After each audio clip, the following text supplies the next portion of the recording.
Welcome to VidZet, your home for careful consideration of our common concerns.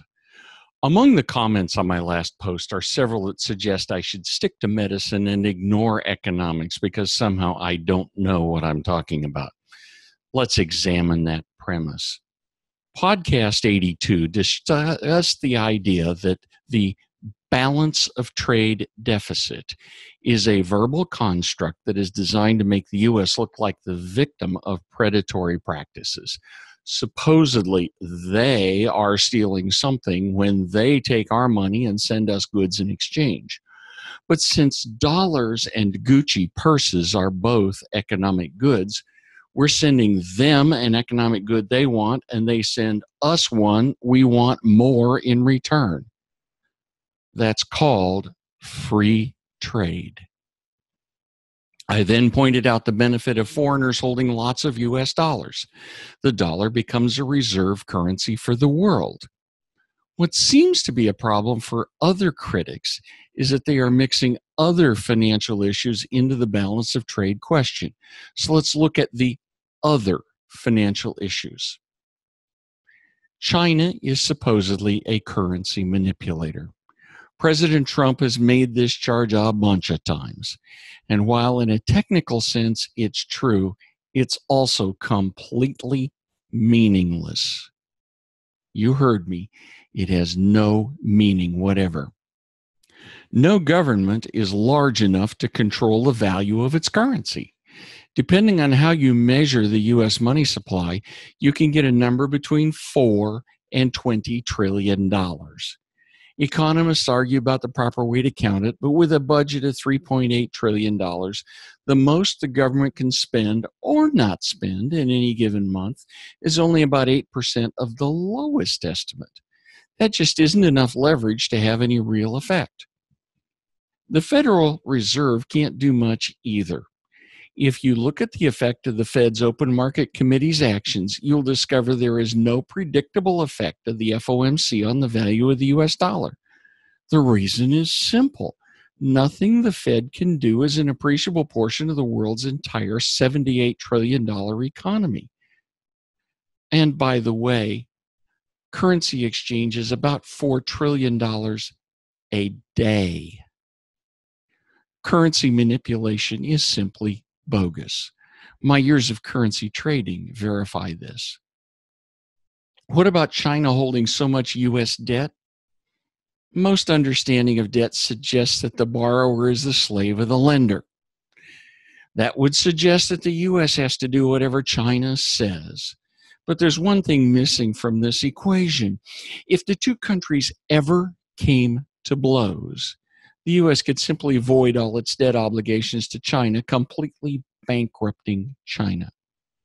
Both sides know this, and so both sides will play nice to avoid it. As John Maynard Keynes noted, if I owe you £1, I have a problem. But if I owe you $1,000,000, the problem's yours. There's another side of this debt. The U.S. would never be paying all that interest to China if we had a responsible fiscal policy. We've been spending money that we don't have for decades, and you can't keep that up. When you spend more than you take in for 45 out of 50 years, you're simply stupid. As the proverb says, when you are in a hole, stop digging. By 2020, interest on the debt will be around $800 billion a year. That's about a fifth of the roughly $4 trillion budget. If we didn't know all that money, we'd be paying down the debt with taxes right where they are. Instead, that's $800 billion extracted from taxpayers to go into the pockets of wealthy investors all over the world and on Wall Street. Why would we want those big money to get our money? And why would those big money people want spending to go down? Oh, they're getting the bucks from us. Oh, but some Chinese people own chunks of U.S. land and companies located in the U.S. OMG. Oh, can anyone explain why this is an issue? If they own a company here, They want it to prosper and make money. If that happens, we will do well because they'll employ Americans and make goods that supply other Americans. There's no way they can take the property back to China. What about buying a company to get secret technology? Guess what? There are laws against allowing foreign nationals access to such information. If those laws aren't working so well, that's a different problem.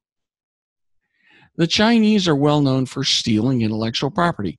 That's a big problem the president's working on, but it isn't directly related to the balance of trade deficit or the debt China holds.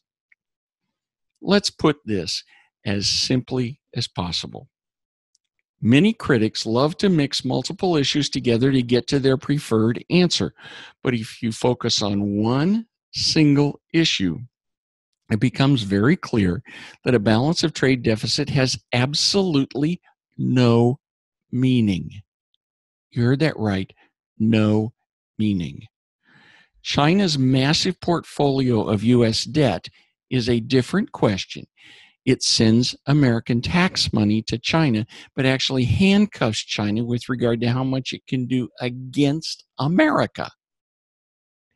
The American budget deficit is a spending problem, not a taxing problem, a spending problem. Part of it will be fixed with tax cuts because every tax cut ultimately results in more money going into the Treasury.